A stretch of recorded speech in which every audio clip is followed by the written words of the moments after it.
Large crowds of South Africans have spent a second night on the streets to pay tribute to former leader Nelson Mandela, who died on Thursday at the age of 95.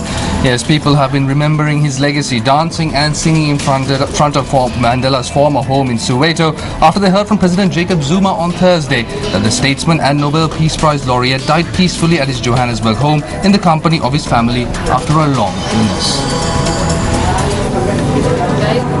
Crowds of people came to Nelson Mandela's home in South Africa in the early hours of today to pay tribute to the late anti-apartheid leader. Mourners gathered outside Mandela's home in Houghton, Johannesburg to view the makeshift shrine filled with flowers, candles and offerings, and to celebrate the remarkable life of South Africa's first black president with song and dance.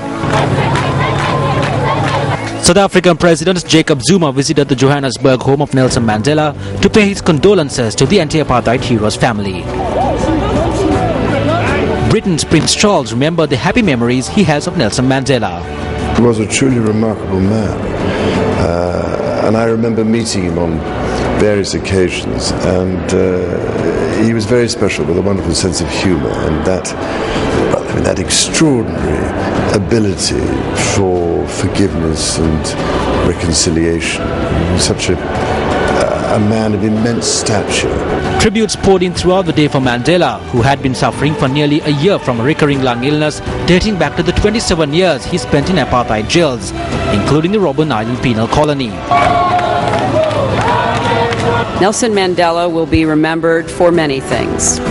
He will be certainly remembered for the way he led, his dignity, his extraordinary understanding not just of how to bring democracy and freedom to his beloved South Africa, but how important it was that he first brought freedom to himself. But this man was one of the most incredible human beings I've ever met in my life.